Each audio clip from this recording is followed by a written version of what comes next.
Alors bonjour, Isabelle Jecker, je suis diététicienne nutritionniste à Strasbourg. Vous êtes dans mon cabinet, dans ma salle d'attente. Je suis installée ici depuis 10 ans. Moi, je suis devenue diététicienne à 40 ans par passion, parce que je trouve que c'est le plus beau métier du monde. J'en suis personnellement vraiment convaincue. Mon métier, c'est diététicienne. C'est là où il y a un diplôme d'État. Nutritionniste, normalement, c'est un adjectif. Donc, en théorie, on est censé être diététicienne nutritionniste ou médecin nutritionniste. Donc, tous les nutritionnistes qu'on voit fleurir partout, enfin, il n'y a pas de diplôme d'État. Donc, vous, demain, si vous voulez, vous pouvez mettre une plaque nutritionniste en bas de chez vous et il vous arrivera rien. Par contre, si vous mettez une plaque diététicien nutritionniste sans avoir le diplôme, là, vous aurez des petits soucis. Les diététiciens, ça s'occupe des aliments et de l'équilibre alimentaire, et on est diététicienne nutritionniste parce que les aliments contiennent des nutriments, donc des protéines, des lipides, des glucides, et qu'on est formé aux deux. Donc en fait, nous, ce qu'on cherche, c'est que l'organisme couvre ses besoins en nutriments, mais nos patients, bien sûr, on va leur parler beaucoup d'aliments, puisque c'est ça qu'eux vont consommer au quotidien. Donc dans ma pratique, j'ai beaucoup de personnes pour le poids, mais aussi pour les problèmes digestifs. Et puis, on accompagne dans toutes les pathologies. C'est ça que j'adore dans ce métier. C'est que notre métier, c'est d'adapter l'alimentation des gens aux différentes pathologies quand ils ont des particularités. Il y a énormément de pathologies où on ne voit jamais personne et c'est bien dommage parce qu'on pourrait aider. Moi, j'ai des jeunes qui viennent me voir maintenant pour apprendre à manger. Parce qu'en fait, comme ça se perd et qu'il n'y a plus vraiment la transmission des parents aux enfants. Donc des fois, j'ai des jeunes couples qui viennent pour dire juste on voudrait savoir ce que ça veut dire manger équilibré. Faut venir au moment où on a envie de se faire du bien, de prendre soin de soi et de comprendre de quoi notre corps a besoin. Voilà. Souvent, on vit en oubliant que notre organisme il a des besoins. On pense à ce qu'il y a dans notre tête, ce qu'on veut faire, ce qu'on a envie de faire. Mais voilà, au moment dans sa vie où on réalise que si l'alimentation va peut-être avoir un impact sur qui on est, comment on se sent et est-ce qu'on développe une pathologie ou pas. Donc quand il y a cette prise de conscience-là, je dirais que c'est le bon moment.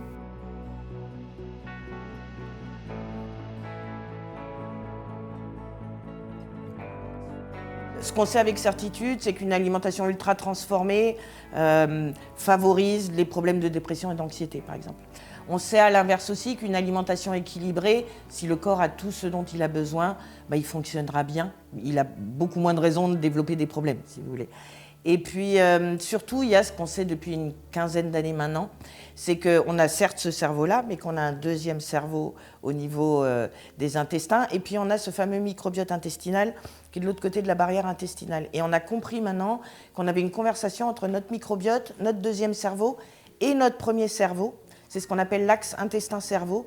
Et du coup, on sait depuis que, on le savait déjà dans l'Antiquité en fait, mais on sait scientifiquement, on comprend pourquoi maintenant, ce qui se passe dans les intestins va beaucoup déterminer ce qui se passe au niveau du cerveau et le lien direct qui est entre les deux.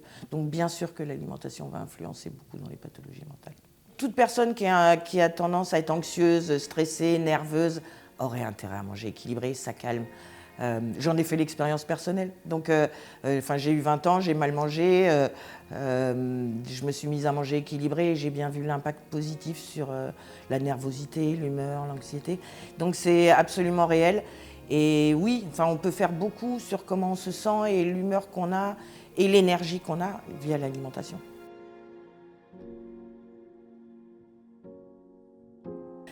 Justement via ce microbiote intestinal. C'est-à-dire que quand vous mangez, dans votre intestin grêle, si vous vous souvenez de l'école, c'est celui qui est super long, qui fait 7 mètres, qui fait 3 terrains de foot sur l'étal, etc.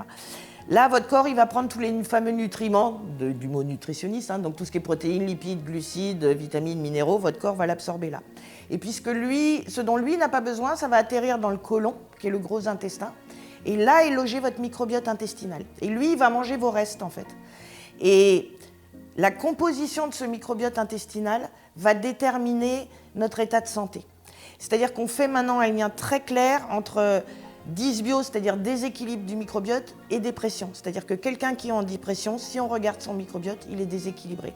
Et donc on sait maintenant que ce microbiote, il produit beaucoup de substances pour nous, beaucoup de nutriments, justement des neurotransmetteurs en particulier. Et eux, ils vont passer dans le sang et ils vont aller au cerveau. Et puis, ils vont aider à fabriquer les hormones. En fait, il y a deux grands modes de communication entre nos intestins et notre cerveau. C'est les hormones et le système nerveux. Donc, l'alimentation va jouer sur les deux.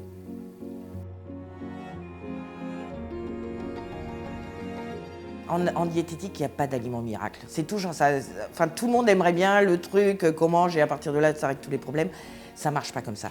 Le problème de la diététique, et c'est pour ça que c'est si compliqué pour tout le monde, c'est que c'est une question de juste milieu.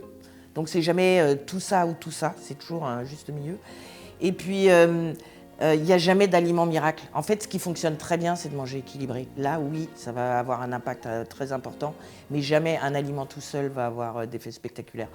Ça fait vendre les journaux, parce que tous les ans, on a des nouveaux aliments spectaculaires, mais les superfoods, mais c'est du très bon marketing. Moi, j'ai fait une grande école de commerce avant, donc je reconnais le marketing. Mais en diététique, ça ne marche pas comme ça. Votre corps, il a besoin... En fait, il aime la diversité et il a besoin de beaucoup de choses, donc il faut varier. Alors ça, oui. Dans ce sens-là, par contre, ça marche.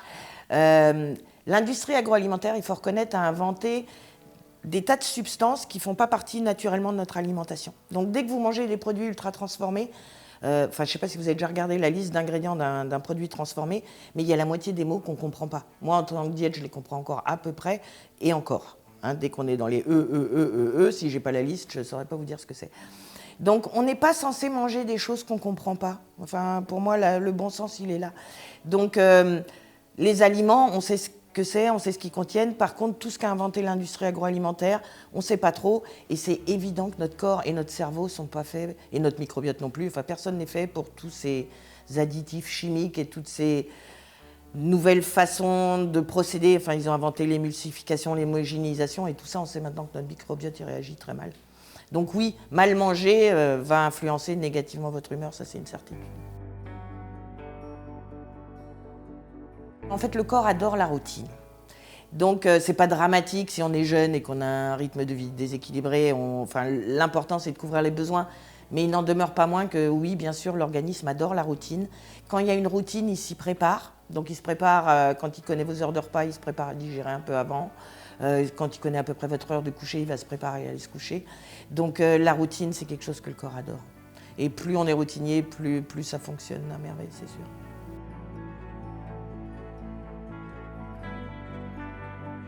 Moi, mes patients me disent souvent, on dit que. Sur Internet, j'ai lu que. Sur les réseaux sociaux, on dit que. Je suis toujours là et je dis, mais qui dit que tout le monde écoute n'importe qui. C'est comme, déjà, c'est la base. Donc, comme je vous disais tout à l'heure, nutritionniste, n'importe qui peut se décréter nutritionniste. Donc, si j'étais vous, je n'écouterais pas quelqu'un qui n'est pas formé déjà. Donc, à choisir, prenez une diète, au moins, normalement, elle est tenue de tenir un discours scientifiquement fondé, on va dire ça comme ça. Après, moi, je dirais surtout... je trouve que tout le monde se colle une pression folle. Les jeunes générations... moi, maintenant, je passe mon temps à détendre mes patients, à leur dire, non, mais faut se détendre. L'organisme, en même temps, il est flexible. C'est-à-dire que autant je vous dis d'un côté qu'il adore la routine, qu'il faut manger équilibré, mais en même temps, il est quand même assez flexible. Donc, il faut arrêter de paniquer parce qu'une fois, on fait quelque chose... ce qui est important en diététique, c'est la routine. C'est ce qu'on fait au quotidien. Si ce qu'on mange au quotidien est bien, ce qu'on fait de temps en temps n'a aucune importance. Donc, déjà, il ne faut pas culpabiliser si des fois on mange des trucs qui ne sont pas réputés diététiquement super. Ça fait partie du truc. Moi, je n'ai pas toute ma vie mangé que des choses équilibrées, je vous rassure. Et puis, en fait, il n'y a pas d'interdit en alimentation. Tout est possible, c'est une question de fréquence et de quantité. Même les produits transformés dont je parle, ou les fast-foods dont on sait tous, après avoir vu Super Size Me, que c'est quand même pas un truc qui est super bon pour la santé. Tout dépend du rythme où vous y allez. Voilà. Donc si vous y allez toutes les semaines, c'est sûr, ça va poser problème. Si vous y allez 3 fois par an, ça ne posera pas de problème. Donc, ce qui est très délétère, c'est la culpabilité. Ça, c'est une très mauvaise idée. Moi, je passe mon temps à dire à mes patients, j'ai une seule règle, vous ne culpabilisez pas. Si vous décidez de manger un truc qui est hors des clous, reconnu comme tel, mais assumez-le, c'est que vous en avez envie, besoin de réconfort, que ce jour-là, il faut un truc qui fait du bien. C'est pas grave. Et si vous l'assumez et que vous ne culpabilisez pas, vous n'en mangerez pas le lendemain. Si vous culpabilisez, vous allez rentrer dans un cercle vicieux qui fait que vous ne vous réconfortez pas avec les aliments réconfort et que vous passez votre temps à en manger. Donc c'est contre-productif. Donc arrêtez d'écouter les gens qui vous disent d'être parfaits et culpabilisez pas si de temps en temps vous avez des trucs qui sont hors des clous, ça n'a pas d'importance.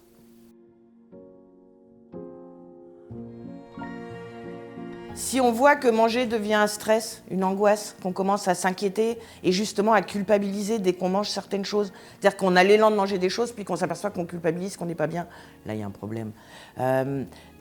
Pendant des siècles, ça s'est fait assez naturellement. D'abord parce que les parents nous faisaient à manger, qu'on mangeait ce que les parents nous faisaient, qu'on ne se posait pas de questions. Maintenant, à mon avis, on demande beaucoup trop aux jeunes ce qu'ils veulent manger. À un moment, on pose beaucoup trop la question aux enfants qu'est-ce que tu veux manger, mon chéri, ma chérie mon chéri, ma chérie, ils sont beaucoup trop petits pour savoir ce dont leur corps a besoin et pour décider. Donc, voilà, question complexe, mais je dirais que quand vous sentez que, que c'est plus naturel. Allez voir un professionnel. En plus, nous, les diètes, on n'a pas très bonne réputation parce que dans le passé, même les diététiciennes mettaient les gens en restriction. Mais c'est fini. Maintenant, les jeunes générations de diète, on a compris comment ça fonctionne et voilà, vous serez normalement accueillis avec bienveillance et avec quelqu'un qui est à l'écoute. Oh, c'est gentil.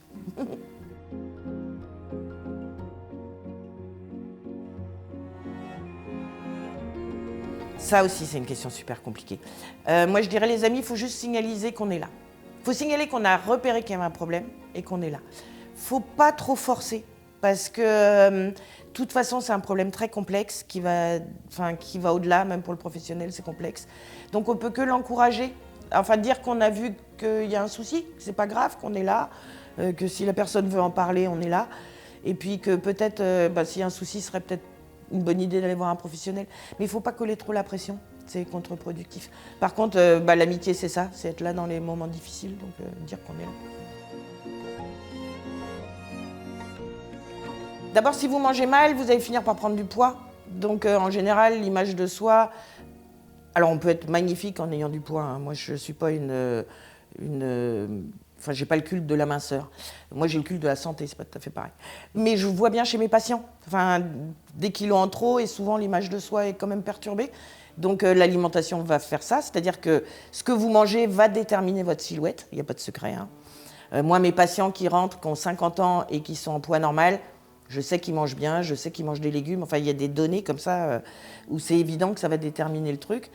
Et puis, à l'inverse, si vous mangez mal, vous allez mal digérer, donc vous allez mal dormir, donc vous allez vous réveiller fatigué. Ou mes patients, par exemple, qui sont accros au sucre, quand ils arrivent à arrêter, la première chose qu'ils me disent tous, c'est « qu'est-ce que je dors bien la nuit ?» Le sucre est un truc qui fait qu'on dort mal. Donc, au XXIe siècle, on a beaucoup trop de sucre partout. C'est un vrai souci. Pendant des siècles, il n'y en avait pas, donc ce n'était pas le problème. Au XXe, ma génération, on a encore appris à gérer parce que nos parents n'avaient pas connu. Donc on n'a pas grandi avec des placards à gâteaux, nous. Mais les nouvelles générations avec des placards à gâteaux, ce qui est une absurdité d'après moi. Il ne faut pas avoir des placards à gâteaux chez soi. Mais il faut aller chercher des gâteaux le jour où on a envie d'en manger, mais il ne faut pas les avoir tout le temps, partout, sous la main. Mais voilà. Ce qu'on mange détermine comment on se sent et l'humeur qu'on a, ça c'est une évidence. Alors d'autres choses vont influer, hein, si vous avez un deuil dans votre vie, l'alimentation, mais elle permettra quand même de mieux passer la période. Voilà, ça fait pas tout, mais ça fait beaucoup. J'ai travaillé 5 ans avec la fac, avec des groupes d'étudiants en obésité. Donc je connais bien les problèmes de manque de budget. Et ça n'empêche pas de manger bien. Moi, j'ai passé mon temps à me faire des ateliers cuisine avec eux et je prenais même des recettes, j'avais des budgets serrés et j'arrivais même à les faire en bio, c'est pour vous dire.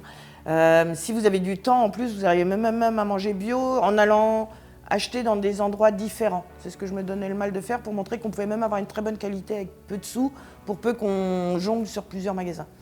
Mais surtout, il y a des choses qui ne coûtent pas cher. Les légumineuses coûtent pas cher. Tout ce qui est lentilles, pois chiches, haricots blancs.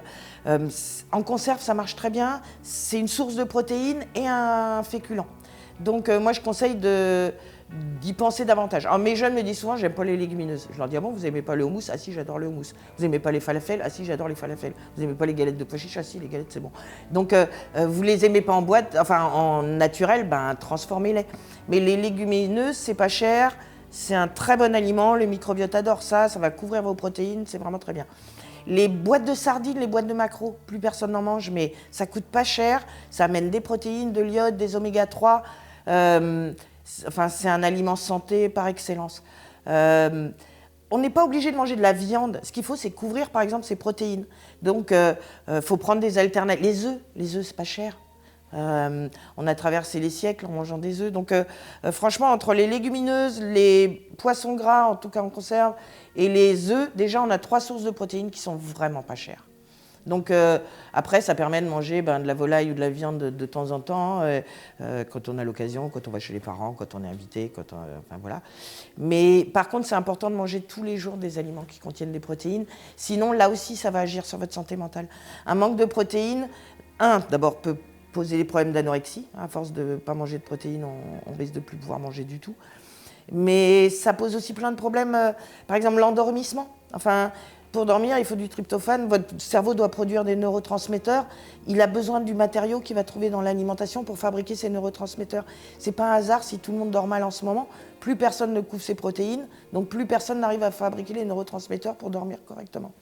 Donc, moi déjà, j'ai tendance à dire le flexi, c'est bien parce que on a toutes les catégories d'aliments quand même et chaque catégorie d'aliments nous amène des particularités.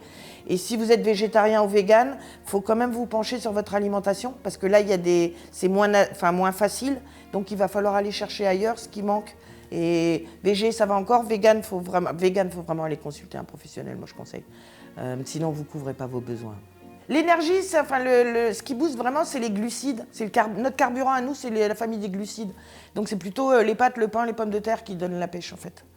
Le sucre étant aussi un carburant mais mauvais parce qu'il va surexciter plus qu'il ne va donner de l'énergie. Et 1 heure après, il va épuiser. Donc c'est un peu contre-productif comme carburant. Mais notre vrai carburant, c'est les glucides. Idéalement, votre corps, il a besoin... au repas, il y a 3 choses majeures dont il a besoin.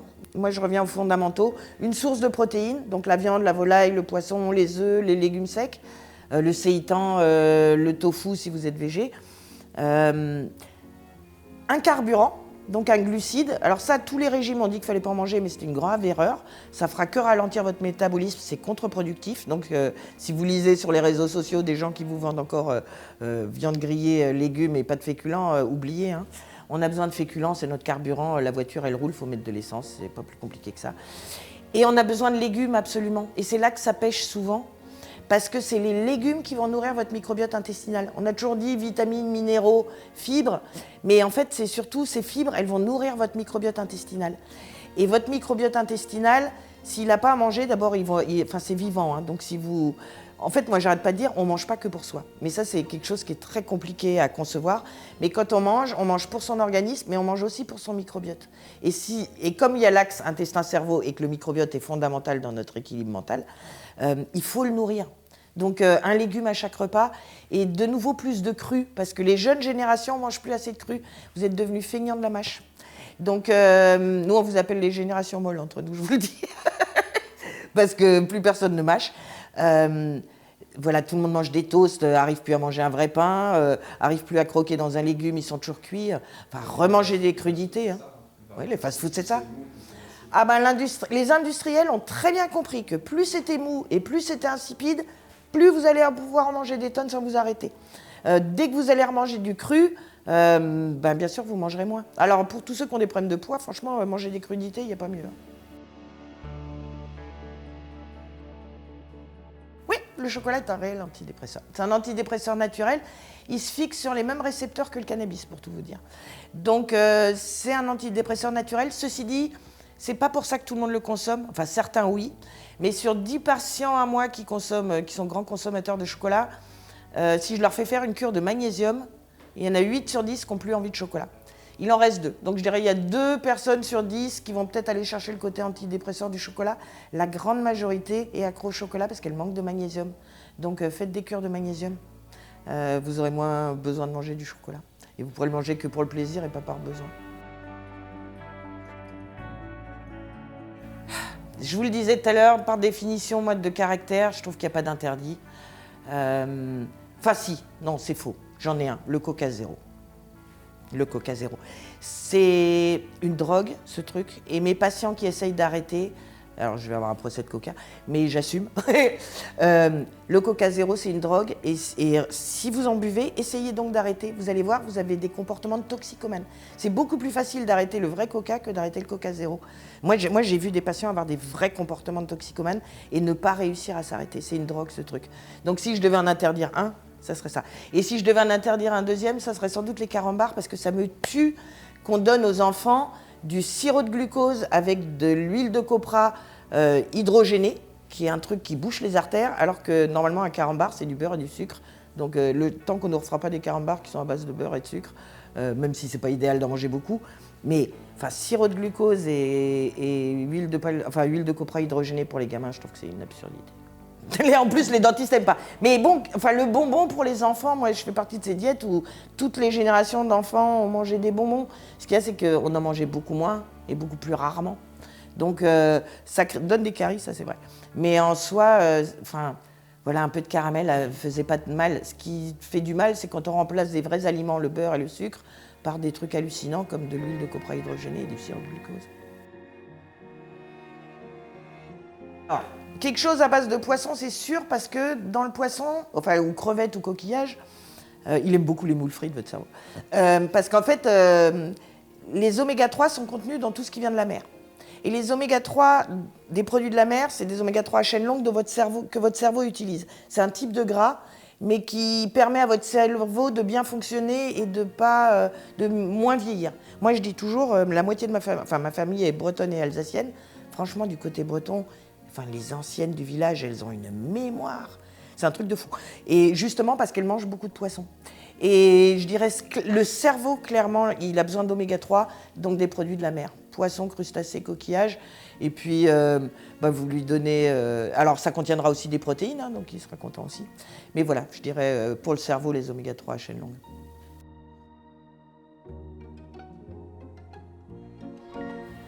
Oui, prenez conscience que, comme vous êtes jeune, là, tout le public qui risque de regarder ça, vous grandissez à une époque où l'industrie agroalimentaire a explosé. Et son objectif à elle, c'est pas votre santé, c'est le profit. N'oubliez jamais ça. Donc, ils vont faire des tas de produits que vous allez aimer parce qu'ils vont mettre trop de gras, trop de sucre, trop de sel. Le but à eux, c'est de vendre. Mais c'est pas ça qui vous fera du bien. Et moi, mon conseil, je dis toujours à mes patients, si vous vous posez une question dans tout ce que vous lisez, faites marcher votre bon sens. Parce que quand même, l'alimentation, en vrai, c'est une question de bon sens. Hein. Il n'y a pas besoin de faire des grandes études pour se douter que 40 millions de produits chimiques qu'on n'a jamais mangés, si on se met à les manger, ça ne va pas nous faire du bien. Enfin, je sais pas, moi je dis, le bon sens y arrive tout seul. Et puis, faites-vous confiance. Enfin, écoutez, le corps, il parle. Hein. On ne l'écoute pas, c'est tout. Mais en vrai, il vous dit les besoins qu'il a. Donc, faites-vous confiance, écoutez-vous. Et puis, souvenez-vous qu'on est censé manger des aliments vrais. Et quand vous ne savez pas, demandez-vous ce que faisaient vos arrière-grand-mères. Elles avaient tout compris. Elles étaient pauvres, mais elles avaient tout compris. Donc, pensez aux arrière-grand-mères et faites comme elles. Merci beaucoup Isabelle, merci pour les informations. Avec grand plaisir, et si ça a pu être utile, tant mieux. Alors moi, je suis place d'Austerlitz à Strasbourg. Voilà, Isabelle Jecker, vous me trouvez sur Internet. J'ai un site, www.dietjecker.fr. Merci beaucoup. Merci, merci à de l'équipe.